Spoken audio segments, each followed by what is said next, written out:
Gente, se nós vivemos o evangelho que nós pregamos, às vezes eu tenho vergonha de dizer que sou crente. Porque o hino, uma oportunidade que não me deixam e não me dão, eu quero desviar, eu quero mudar de igreja. Esses homens vão se chicotear, amarrados. A mensagem era vergonha, era insulto. E agora a mensagem da cruz joga eles presos a grilhões. Aí eu me questiono, que coragem. Esses homens tinham tudo para desistir. Você não vê nada de bom, só madeira. Agora o que faz? Eles sangrando, sofrendo por conta da mensagem da cruz. E à meia-noite cantarem louvores a Deus. Tinham tudo para reclamar, para desistir. Começaram a cantar. Aí o terremoto vem. Abala o alicerce, mas não derruba as paredes. Abre as prisões, mas não derruba a parede. Até o carcereiro se converteu. Aí vem os judeus. E agora pedem para eles deixar a cidade. As autoridades, agora romanas, pedem para eles deixar a cidade. Não dava para voltar para casa? Vou fazer isso mais nada, só levo bronca. Aí ele agora resolve entrar na Grécia. Aí a Bíblia diz que ele passa por Anfípolis, a Polônia, e chega em Tessalônica. O interessante é que era conhecida como a região grega romana, porque eram os romanos que mandavam o Império Romano.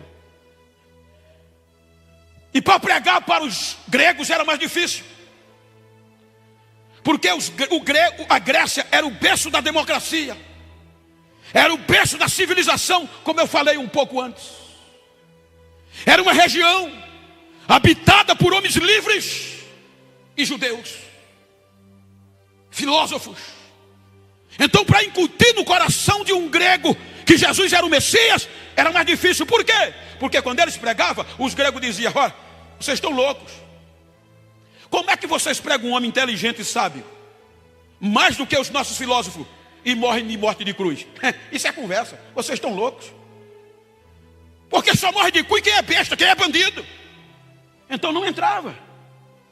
Aí quando ele chega em Tessalônica, começa a pregar esse Cristo, dizendo que Jesus era o Cristo, o Messias, o Redentor da raça humana. E muitos iam aceitando. Mas os judeus pagaram um grupo de bandidos, de homens que não tinham bom comportamento. Vamos mandar madeira nos crentes, vamos confundi-los. Foram atrás de Paulo, não acharam, pregaram Jason, que hospedou Paulo. Fizeram ele pagar fiança, maltrataram, arrastaram. E fizeram uma reunião dizendo: aqueles homens, esses homens, essas pessoas que têm jogado o mundo de cabeça para o ar, que têm alvoroçado o mundo com esta mensagem, chegaram em Tessalônica. Aí Paulo sai de Tessalônica, em síntese, vai para Bereia. O povo de Bereia era mais inteligente, observador. Por isso que a Bíblia diz que Paulo pregava em Bereia e eles iam analisando. Eles não duvidavam, mas ia para o texto. O que é que ele está dizendo? Será que isso é verdade?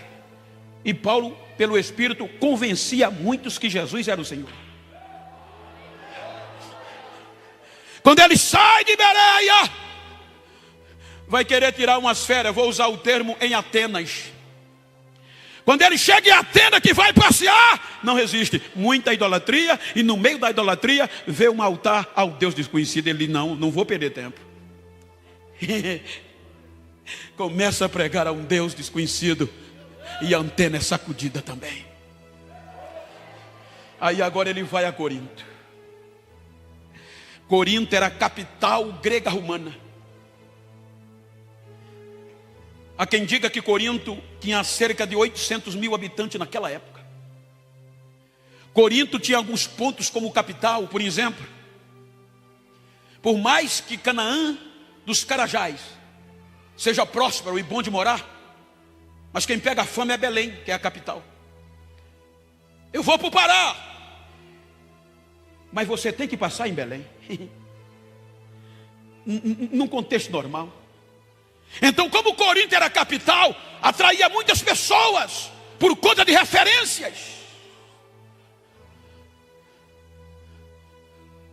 Peloponeso era um lugar como penínsulas que fazia Corinto ser importante, ligando o Oriente com o Ocidente. Ele era tão bem localizado que todas as mercadorias que saíam do Golfo tinha que cruzar o estreito ou o istmo de Corinto. E isso fazia Corinto cada vez ser mais famosa, porque ligava, era uma rota obrigatória. Tinha o Paternon, o grande templo, onde os filósofos, matemáticos, os grandes intelectuais se reuniam para discutir assunto acerca da vida.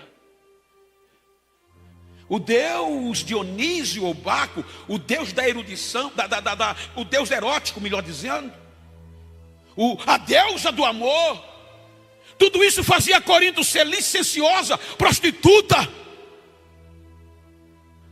E dentro de Corinto tinha, tanto Corinto e Tessalônica, 600 e poucos quilômetros uma da outra, tudo Grécia.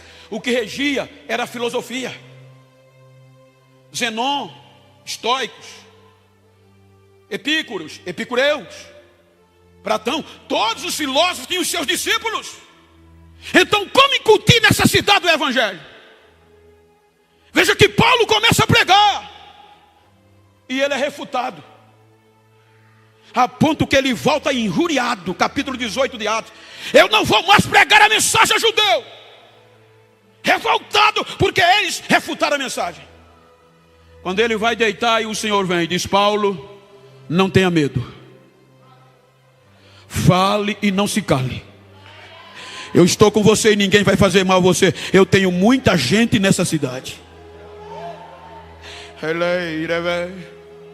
Aí, com a ajuda de Áquila e Priscila, eu estou seguindo uma estrada de coragem. Paulo vai difundir o evangelho. Só que aquela crença, isso é loucura.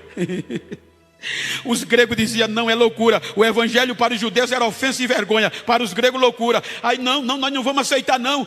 A Grécia era top, ela era top line, top de linha. Aí agora o evangelho vai pegando aquela raça da ralé, aquela classe que ninguém dava valor. O evangelho vai quebrando, vai quebrando, vai quebrando. Paulo vai pregando e Corinto ganha uma igreja. Uma igreja tão poderosa que, salvo engano, a Bíblia diz que foi a única que recebeu, que tinha liberdade dos 9 dons, salvo engano. O Espírito Santo profetizava nos cultos, tinha interpretação, tinha batismo com o Espírito Santo, tinha cura, tinha revelação, era uma igreja que dava orgulho de congregar nela.